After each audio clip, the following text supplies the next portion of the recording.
New Year's resolution. Learn a new language.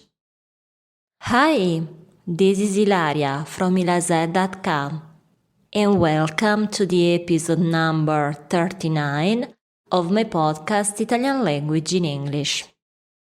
In today's episode, I am going to talk about one specific resolution: learn a new language.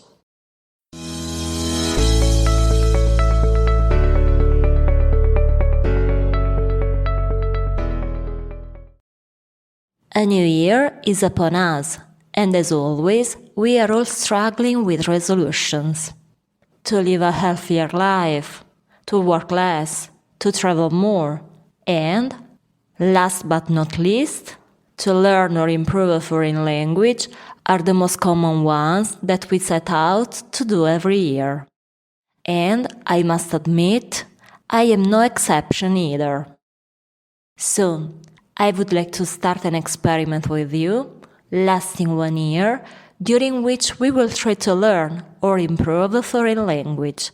And at the end of the same year, we will draw our conclusions. I know it is a challenge for many, as it is for me as well, because I often do not have time, or I am tired after a whole day spent in front of the computer. But if you're really motivated, if you really want to do something, one way or another, you will be able to find not only the time, but also the right energy. So, let's go and start organizing ourselves so we can achieve this goal and learn or improve the language we hold so dear. I have compiled below some points that will help you in understanding the basic things to keep in mind before embarking on this language adventure. 1. Choose the language to learn. Choosing which language to learn is no small matter.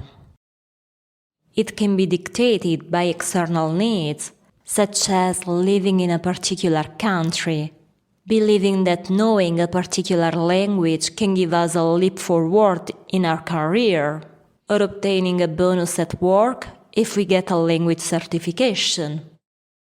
What drives us toward a language, however, can also be purely personal.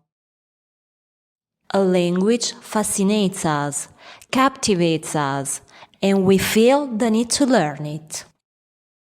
If you love the Italian language but have not yet found the right motivation to take this path, the article 5 Reasons to Learn Italian might give you the right boost to get started. 2. Find or regain the right motivation. Motivation is the key ingredient for starting something and completing it successfully. Unfortunately, without it, you cannot go far. The first paragraph of this article highlighted some reasons why it would be a good choice to learn a new language. Each of the above examples has its own motive, which can give us the right stimulus to jump into a new venture. Remember, however, that learning a new language is a difficult path, with a long-term deadline, and that the motivation and waning interest may always be lurking. In this regard, I wrote an article with 9 tips through which you can regain motivation in times of discouragement. 3. Set the ultimate goal and small intermediate goals. Having a clear goal is the cornerstone of getting started. Knowing where we want to reach will give us the opportunity to chart a course to follow with intermediate milestones. Let me give you my example.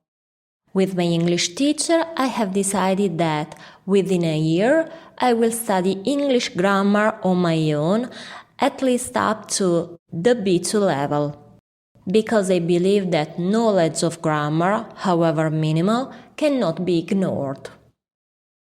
Over the course of this year, I will continue to take English lessons focusing on conversation, and I will devote myself to reading in English, starting with simple books and gradually increasing the difficulty until I can read in English the last book of the year, The Scarlet Letter. Defining the path to be taken, the final goal, the intermediate steps, will enable you not to waste time and aim straight for the goal. 4. Identify the method that is right for you. We Italians often say, il mondo è bello perché è vario. The world is beautiful because it is diverse.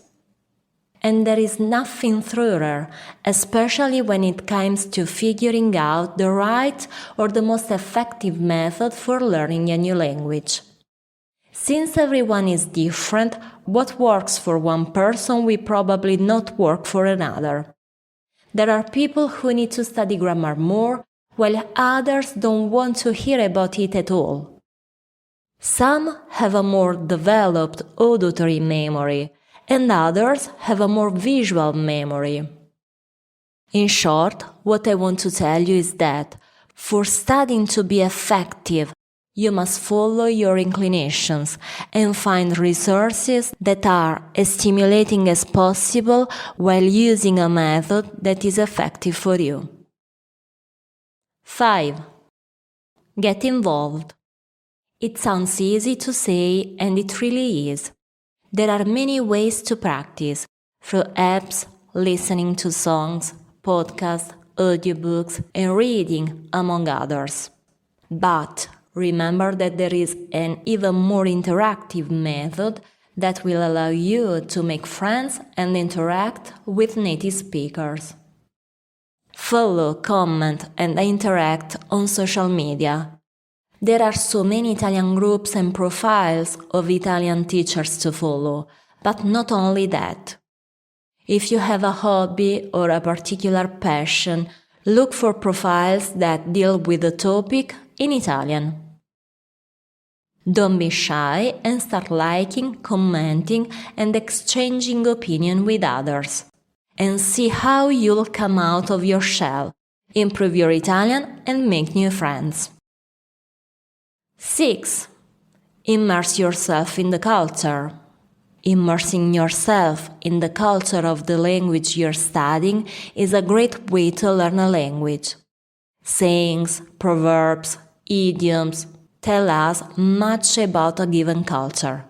But even the holidays, the food, the movies, as well as the sport played, can help us to immerse ourselves even when we haven't left home.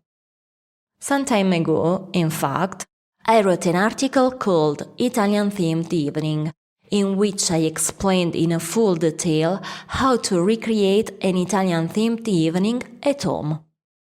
The evening can also turn into an entire day, and the theme can vary depending on the language you're studying. And so, you have room for imagination. When you have creativity and a desire to get involved, no one will be able to stop you. This point brings us directly to the next one. 7. Travel, if possible. Travel is an integral part of the learning process. It involves enrichment and pleasure of discovery. Being in contact with different culture, especially when learning the language of the place you are visiting, will give us a better understanding of traditions, customs, and lifestyles different from our own.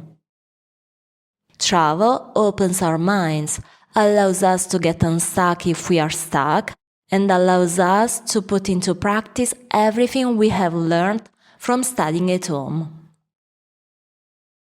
8. Give yourself a time limit and make a final report. It is essential to give ourselves a time limit to see if our hard work has paid off.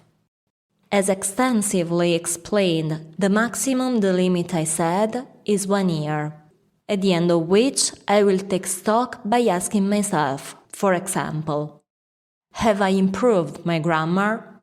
Have I managed to read all the books I set out to read in English? Have I been able to consistently take English classes? Am I able to converse with native speakers on different topics? By answering this question, I will be able to get a clearer picture of my situation, be able to understand the progress I've made over the months, and set new goals. Conclusion. In this article, I have told you about a one-year experiment that I decided to do myself. This idea came about, as often does, as a result of a conversation with one of my students, who teaches English to Italians. The consideration from which it all started was the following. Lack of motivation and clear purpose leads to no application and no achievement of goals. Finding myself extremely in agreement with this statement, not wanting to have my efforts and English lessons to be in vain, I began to ask myself what I like to do, what my weaknesses are, and how to make studying as enjoyable and effective as possible. So here I am starting the new year with a new purpose and a project to complete, all my own. What do you think about my idea?